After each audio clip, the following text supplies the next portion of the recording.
არჩევნები და მართლმსაჯულების სისტემა ორი მთავარი საკითხი, რომელზეც ქართული ოპოზიციის ლიდერი ვაშინგტონში საუბრობს. ნიკა მელია თავისი ვიზიტის მეორე დღეს შეხვედრებს სახელმწიფო დეპარტამენტში უშიშროების საბჭოსა და ატლანტიკურ საბჭოში მართავს. სახელმწიფო მდივნის მოადგილე უშიშროების საბჭოს წარმომადგენლები ყოფილი და მოქმედი სახელმწიფო მოხელეები, ექსპერტები და ანალიტიკოსები ქართული ოპოზიციის ლიდერისგან პირადად იღებენ ინფორმაციას ქართული დემოკრატიის მდგომარეობის შესახებ. ზეწოლა ხელისუფლებაზე სასამართლო სისტემის რეფორმირების დასაჩქარებლად და დამკვირვებლების მასშტაბური რაოდენობა თვითმმართველობის არჩევნებზე. ეს არის მთავარი მოთხოვნები, რომლების შესრულებაზეც ქვეყანაში დემოკრატიული გარემოს შენარჩუნებაა დამოკიდებული. ამბობს ნიკა მელია ვაშინგტონში ვიზიტისას. ნაციონალური მოძრაობის ლიდერი მიიჩნევს, რომ ბოლო 5 წელიწადი რა დროის განმავლობაში ვაშინგტონში მთავარი ოპოზიციური პარტიის წარმომადგენლები არ ჩასულან, დაკარგულია და ურთიერთობის სტრატეგიულ პარტნიორთან სასწრაფოდ უნდა აღდგეს. ჩვენ ჟურნალისტი ანა ასათიანი აკვირდება ველიას ვიზიტს ვაშინგტონში და დეტალებს პირდაპირ ეთერში მოგვიყვება. დღეს ნიკა მელიამ თავის თანაგუნდელებთან ერთად შეხვედრა სახელმწიფო დეპარტამენტში გამართა. ნაციონალური მოძრაობის წევრები შერილ ფერნანდეს, სახელმწიფო მდივნის მოადგილეს და უშიშროების საბჭოს წარმომადგენლებს შეხვდნენ, რომელთაც კიდევ ერთხელ გაუსვეს ხაზი თუ რამდენად მნიშვნელოვანია საქართველო და სამხრეთ კავკასიის რეგიონი პრეზიდენტ ჯო ბაიდენის ადმინისტრაციისათვის.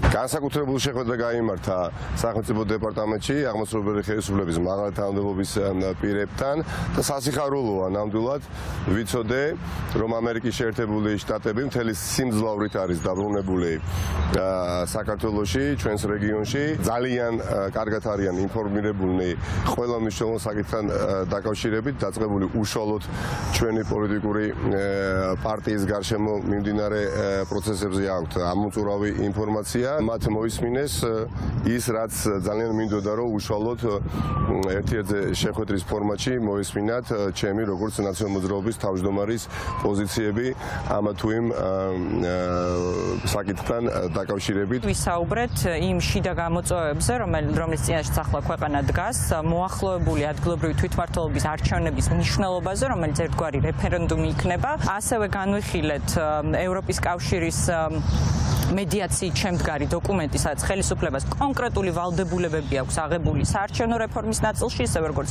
მართლმსაჯულების რეფორმის ნაწილში. ნაციონალური მოძრაობის ლიდერმა ასევე შეხვედრა გამართა ატლანტიკურ საბჭოში.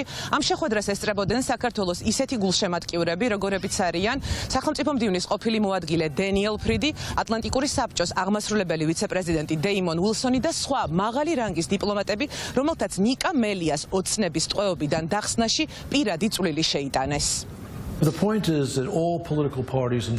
საქართველოში ყველა პოლიტიკურმა პარტიამ უნდა გაითავისოს, რომ ისინი ერთიანი პოლიტიკური სისტემის ნაწილი არიან და რომ მათ პოლიტიკურ ოპონენტებს პატივი უნდა სცენ. ცხადია, რომ ნიკა მელია ციხეში არ უნდა ჩაესვათ. ჩვენი ქართველი მეგობრების ნახვა ყოველთვის გვიხარია.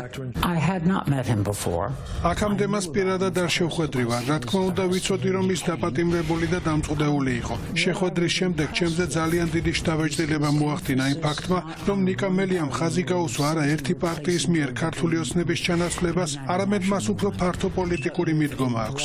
შეხვედრისას მან არც იწუწუნა და არც მმართველ პარტიას დაესხა თავს.